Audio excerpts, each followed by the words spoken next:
Olá! Hoje a gente vai mergulhar num material bem interessante. É um artigo da revista Teias, que propõe um olhar diferente para o planejamento do professor, sabe? Isso mesmo. É uma pesquisa feita lá numa escola em Serra, no Espírito Santo, e o legal é que ela questiona essa visão do planejamento como pura burocracia, né? O artigo sugere ver isso como uma forma de resistência, quase como uma arte mesmo, de criar possibilidades ali no dia a dia escolar. Que interessante essa palavra, resistência. Então, a nossa conversa aqui vai ser para tentar entender isso, né? Como é que o planejamento pode sair do papel, virar algo mais vivo, mais criativo e, pelo jeito, feito junto. Vamos investigar. Para começar, o artigo critica um pouco aquela visão mais tradicional, né? Focada em eficiência, controle, aquele ciclo meio clássico de planejar, executar, avaliar. Exato. O texto até usa uma expressão do Boaventura de Souza Santos, razão indolente. O que seria isso, mais ou menos? Essa razão indolente seria tipo assim uma crítica a essa mania que a gente tem de querer simplificar tudo, sabe?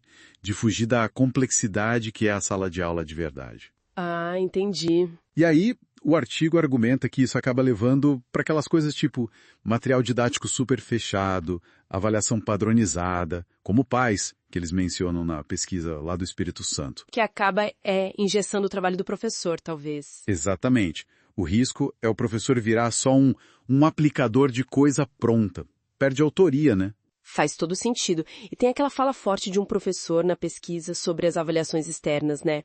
Aquela que diz, mas afinal, o que é feito disso? Não vejo retorno nenhum disso para a escola. Nossa, essa é marcante. Mostra bem essa desconexão que pode rolar, né?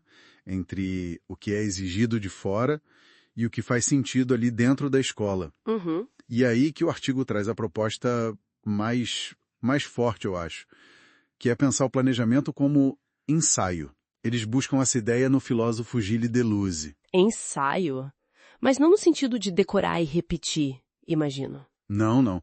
É ensaio no sentido de experimentar, de investigar, de se preparar sim, mas se preparar para o inesperado, sabe? Para criar uma abertura para o que pode acontecer, para a inspiração do momento. Interessante. Quase como, sei lá, uma banda ensaiando. Tem uma música, mas tem espaço para improvisar, para sentir a vibe ali na hora. É uma ótima analogia. É bem por aí.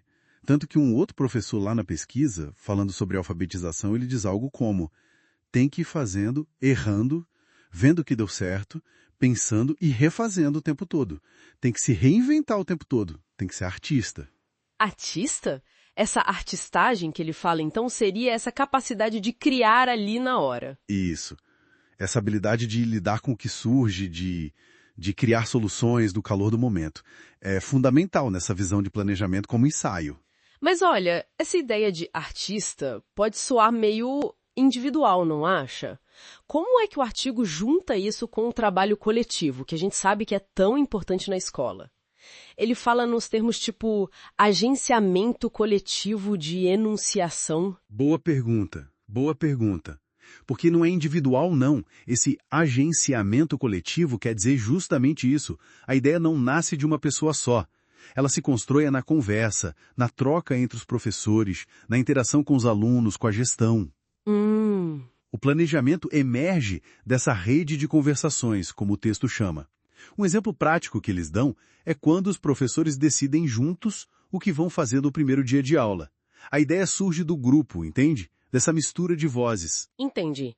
Então, esse planejamento que nasce da conversa, que é mais fluido, digamos assim, ele acaba virando uma forma de resistir àquela padronização toda que a gente falou antes? É o que o artigo argumenta, sim. Por isso, a resistência. É como se fosse tirar o planejamento daquele lugar só da papelada, da obrigação burocrática.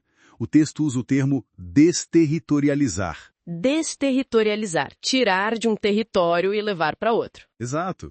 Trazer para o território da vida real da escola, sabe? Da interação, do acontecimento, aquele exemplo do professor que sai da sala para pegar pitanga com os alunos. Ah, sim, lembro desse exemplo. Então, isso foge totalmente do plano escrito, né? Mas se conecta profundamente com o desejo, com a experiência real dos alunos naquele momento. É a vida meio que transbordando o roteiro. E isso tem tudo a ver com outra coisa que o artigo bate bastante. A importância da experiência, de se deixar afetar pelo que acontece, pelo inesperado, né? Como naquela história curiosa da criança que define bullying, como implicar com o coleguinha. Perfeito. Esse exemplo é ótimo. É muito bom. Mostra como o que a gente planeja às vezes não encontra eco na realidade dos estudantes. E aqui está o pulo do gato, segundo o artigo. Esses momentos de desencontro, eles não são erros ou problemas. São oportunidades. Exato. São oportunidades riquíssimas para a gente repensar a prática para produzir outros conhecimentos e significações, é o termo que eles usam. Ou seja, construir outros sentidos, outros saberes, que nascem justamente desse encontro real, e não só do que estava no papel. Então, tentando amarrar a ideia central do artigo, o planejamento docente pode ser bem mais do que um roteiro fechado a ser seguido.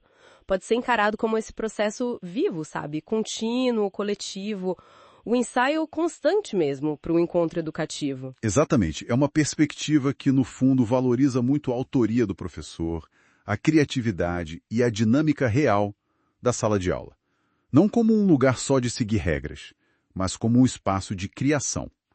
E de encontro, né? Com certeza. Bom, acho que fica aí a provocação desse material para a gente refletir, né? E se a gente começasse a ver o planejamento menos como uma tentativa de prever o futuro e mais como essa preparação contínua para o encontro, valorizando mais o improviso criativo, a força do coletivo ali no dia a dia da escola. O que será que mudaria na prática?